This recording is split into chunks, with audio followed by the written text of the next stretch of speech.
Hello, Westchester University. I'm Erica Flanick. And I'm Ryan Carson, and welcome to another episode of WCU Weekly. We're back from spring break. We're back. Erica? Yes. How are you? How was break? Feeling good. I'm not gonna say how are you. How was break? It was great. I went to Colorado, which we talked about before, and it was amazing. Yeah. It snowed here, and it was 70 degrees there where I was. I got snowed awesome. in with my mom. I'm sure that was nice. Oh no, it was fun. I mean, you gotta love Mama Carson, but it was just like, all my friends are like in islands and Colorado, and I'm just like, I'm in Allentown, Pennsylvania, guys. Don't worry, I'm holding down the home front. Everything's cool. I will say it is a beautiful place, and the we went on a lot of hikes, and it was just it was so cool. It was so nice, and it was like where my sister lives. I was there visiting my sister. She's like 45 minutes from Denver, so like we're close to the city, and we're like in a cute little town, and we're like so close to just like all of the hiking trails and everything. It's so crazy. And I know, I mean, you can probably attest to this. I know one of my friends went out there, and he said, you know how like there's always like skyscrapers here and stuff? There, like the buildings are like made to be small because they want you to like see the mountains and stuff like that. Like there's no like high rises and everything because like mine is like obviously Denver itself. But like all the city. buildings they want to like accent like the area around. So I think it's so cool. That's actually very true. No one does Never that. thought about that. Yeah, no. There's a lot of like, a lot of the houses are like like ranch style or whatever. Yeah, ranch style. Yeah. It's so cool. I want to go. It is so nice there. I need to try. I suggest it to anyone. I need to be more cultured. I don't travel anywhere. I mean, Colorado's not super cultured, but you know what I mean. I just need to travel. You can do that. I need money. That's what I mean. You're gonna make the money, and then you're gonna use the money and go. Then you're broke again, and you have to do it all over again. It goes in a cycle. Exactly. We have a packed episode with events going on around campus. Kristen is speaking with members of the Friar Society. Lauren has our first week of spring weather outlook, and later we'll be speaking with WCU athletic training majors. Very exciting. Very fun. Exciting. Now, is the weather going to be spring-like? Probably not. I hope so, though. Today's the first day of spring. Exactly. So it's like it's time. Like we always have this conversation at the very beginning. We're like, we need snow. It's time for snow. Like, and I'm always the one for it, but it's over. It needs to happen. It's time. We got to move on. It needs to happen. Get a little nice out and stop doing this back and forth stuff. I feel you, man. I get sick and I get stressed and things just don't go well. So it's time. It's time to do it. Yes, definitely. And in other news, come trivia ready to this Friday's Psych After Dark event. Think fast at 9 p.m. Test your skills and win cash prizes. If you attend Psych After Dark, the SAC movie is free, and this weekend's movie is Hidden Figures. Very cool. That's a cool movie. Never saw it. I wanted to see it really bad, and I still didn't know it was nominated for like Oscars and stuff. Yeah. I think it's probably out. It's probably out on like demand and all that stuff now, though. I would assume. They do it quick, especially the ones that win awards. They kind of like pump them out quick because they know like they got to get it while it's hot. That's true. It probably is like on demand. And like that story is that story as a whole is so cool. It's so cool. I never even knew like no one talks about it. Which is like they're like one of the main reasons we got to. I'll get heated. Go on. We are going to remain politically neutral here at WCU. I'm going to remain fine. Everything is good. This Wednesday, March 22nd, from 11 to 2, the Graduate Fair is being held in Sykes. Representatives from various graduate schools will come to meet with our students here. This is a wonderful opportunity to receive critical information regarding admissions into top programs in the area. Very cool. Very nice. Now, I know since you're graduating, and you know, your life as a student is now over. Soon. I thought I have exactly a month, 3 weeks, and like certain days and hours. That's so scary. That's so weird. It's I mean, it's exciting. It's exciting. It's not all scary, but still. It just kind of happened. Yeah. Now I'm graduating. So are you going to be at this graduate thing? No. If I go back to grad school, it'll be a little bit farther down the line. Okay. It'd probably be for like theater anyways, where I need the experience. Okay. Without kind of the. At least you know. I know a lot of people, like, I've read a couple things, they say, like, if you aren't 100%, like, if you're just going to grad school to go for, like, a degree, they're like, that's not the good thing to do because you come out, you're like, yeah, I have a master's, but you still don't really know what to do. You still don't know what you want to do, so it's always good to kind of get your feet wet in your place, like your area of work, and then kind of see what happens. Yeah, who knows? Maybe I'll go back to school one day, maybe not. We'll find out. We'll do a Where Are They Now episode of WCU Weekly. That's a great idea. Like years from now, one of the new people are doing it. Write that down. You'll be like successful. I'll be probably living in a box somewhere. He'll be They'll be like coming out. Eric has like fine. She's like you're leading and producing all these like plays. I'm like in the box outside the theater. He's gonna be fine. Just like anger at the world. Have confidence in yourself, Ryan. You're gonna be fine. You can do it. But I'm very excited for that episode. That'll definitely be That'll be fun. Also, for more trivia and prize-winning opportunities, come out to 80 Pie's Trivia Wars event this Wednesday, March 22nd from 7 to 10 p.m. in Sykes Ballrooms. So there will be food, 50-50 raffles, and a basket you can win as well, which is also very cool. And spa tickets as well and you can go to the Flyers or the 76ers game with these tickets. There's a lot of prizes. That's like awesome. Chock full of them. Yeah, sweet. I might have to stop by because I don't really need a spa. I do. I'm stressed. I could go for a massage. Stressed. I'm stressed. You know what? I take that back. I could go for a massage. I'll go for, yes. I'm gonna go for that one. That's all I'm gonna put all my money on that. We'll see what happens. And also, registration only costs $5 per person and $3 to spectators. Oh, cool. Very nice. There we go. Very cool, very cool. Chance to win lots of fun things. I would do it. I want a spa, but it's fine. We're all stressed. We all need spas. There's nothing wrong with it. It's a judgment-free zone. There's nothing wrong with this. And now let's send it to Kristen with the Friar Society. Kristen. Thank you, Erica and Ryan. Now, I'm here today with two brothers of the Friar Society. I'm here with Josh Dandridge, who is the current president, and Tony Daimler, who is the treasurer. Now, before we begin, can you both tell me more about the Friar Society, what you guys do, what's going on? Yeah, so I'd be happy to do that. The Friar Society is one of the oldest organization on campus. It's comprised of men on campus, usually upperclassmen, and basically our sole purpose is to provide service to the community. And it's comprised of different men from different organizations on campus. We try to pull from everywhere, but we recognize men based on leadership, honor, virtue, character, and friendship. Okay, so that sets apart your organization from others on campus. Great, so I know you guys do a lot of service for the community, and I know there's a big event coming up. Can you tell me more about it? Yeah, so our main focus this semester is to raise funds for Safe Harbor. So this semester, our main event is the trail run for Safe Harbor, which the advertisement is on the screen for everybody to see. Thank you. Registration starts at 9 a.m. on April 30th. Down at the football stadium is where the start and finish line and registration table is. The race is going to start at 10 a.m., so you got an hour to hang out, meet some of the brothers. And so once 10 a.m., race will start, it's going to keep going, and then afterwards we'll have a little award ceremony. But ultimately, we're there to raise money for Safe Harbor. Okay, so what exactly is Safe Harbor? Yeah, so Safe Harbor is a shelter in downtown Westchester. It's crazy to think, though, that it even exists. Chester County is one of the most wealthy counties in the United States. Yeah. But there still is a need, and there are people that still don't have homes right in the borough of Westchester. So they find that need and they combat it. Now, what sets Safe Harbor apart from other shelters is they're a rehabilitation center. So their goal is, while they do provide a home for somebody temporarily, their ultimate goal is to get them a job. Yeah, great. So I'm glad that you guys are raising money for that. It sounds like a great cause. But if I am not a runner and I want to participate, what can I do? Yeah, so you can still walk in the event. It's right down in the Gordon Natural area, and it's beautiful down there.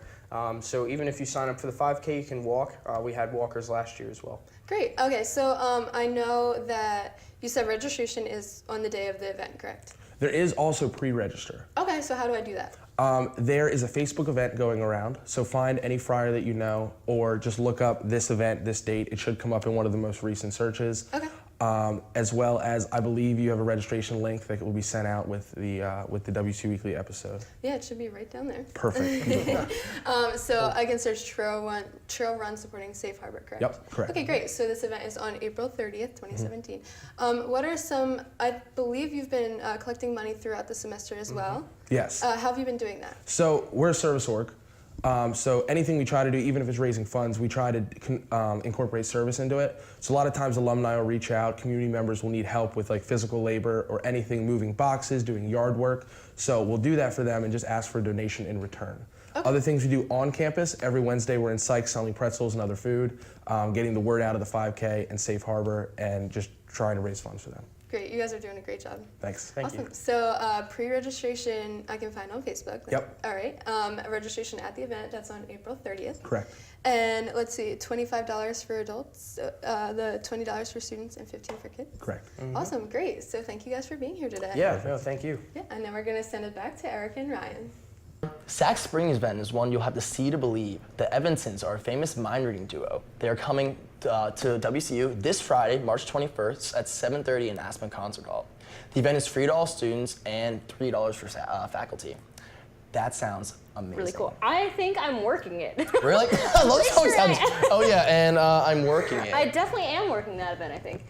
So I'm then- gonna sneak myself through the little crack in the So you door can get to hypnotized? watch. Yeah. Because for my post-prom, back in high school, we had a hypnotist come. Oh, really? And I was just like, all right, it's gotta be fake. Because everyone's like, it's so amazing. And they go there and they bring all these people up to the stage.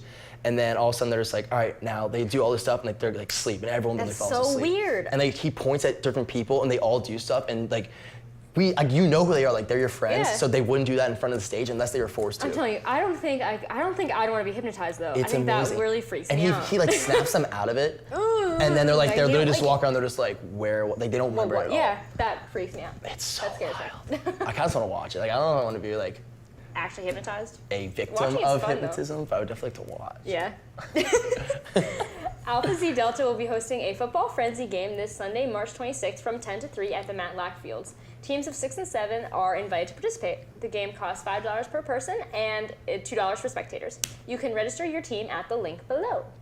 Super fun. Awesome, very cool. There's a lot of events coming up. There is. This is a busy lot of spring week raffles coming and stuff here. like that. There's Yeah. things are going on. Spring. Exciting. People are moving. Spring cleaning. Exciting. Get it going. Get it going. Now let's send it to Lauren with the weather. Lauren? Thanks, Erica and Ryan. We'll begin this week with a high of 55 and partly cloudy skies. The high drops to a chilly 34 degrees on Wednesday with mostly sunny skies. And it will be nice and sunny on Thursday with a temperature in the low 40s. Then Friday will be in the upper 40s with rain showers in the morning. We'll start this weekend off on a warmer note with the high jumping up to 69 degrees and partly cloudy. And then we'll end this week on Sunday with rain showers throughout the day and a high of 49. As always, be sure to stay up to date with the latest weather updates by visiting WCUquad.com. I'm Lauren Alexander, and that's all I have for this week's weather. Now let's send it back to the desk. Here with us today, we have Matt and Sam from the athletic training major to talk to us about what they do best and why what they do is so important. So welcome. Thanks for Glad to coming have out, you. guys. Yeah, thanks really for having appreciate us. it. Thanks for having us. So March is Athletic Training Month, and we are here to promote athletic training. So I just want to start off by asking you guys, when you think of athletic training, what do you guys think of? I mean, I don't know about you. I kind of think of it as the ones who are always like the prevention, I guess you can say, when it comes to injuries, or I guess also post. You know, like it's the wrapping before, it's kind of like the stretching before, anything that can really be done to prevent another injury. And then obviously when the injury occurs, just kind of like knowing when to, like what to do, how to do it. I know that you guys have to do a lot of work because a couple of my friends are athletic training majors, so they go through a lot of classes and everything. So I know you guys are like extremely qualified in stuff you do. But maybe just kind of like, I guess, injury prevention is one of the big things I could think of. You know, that's a big part of it. That's a great start. I'm glad you said that because a lot of people have the misconception that athletic trainers are just water boys or ankle tapers. So we're here to really advocate that we do a lot more than that. We specialize in injury prevention, but despite our best efforts, injuries do occur. Injuries are inevitable. But it's when the injuries do happen that we are able to correctly identify and diagnose those injuries, treat them accordingly, rehab them accordingly, and hopefully with our ultimate goals have the best patient outcomes, which in our situation is returning to play usually. So we deal with orthopedic injuries, we deal with general medical issues, and we deal with emergency situations. So it's a lot more. So we're here to clear up the common misconception that we are more than just water boys, and the athlete is our biggest the health and well-being of the athlete is our biggest concern. Yes, and then also in addition to what Matt was saying, for situations which are like beyond our scope of practice, we work closely with physicians and other specialists so that we can refer our athletes out to them. So where do you guys think most athletic trainers work? Well, I know that I visited my high school athletic trainer a lot because I tore my hamstring a couple different times in my nice athletic career. But so I know that they are in high schools, they are in colleges, they are with professional teams of any sort. So that's always what I think of where that's their main playing ground there. Yeah, very good, and that's definitely where most athletic trainers are seen. All colleges and professional teams have athletic trainers, and then all high schools are kind of striving to have all high schools have athletic trainers. As they should, So, definitely.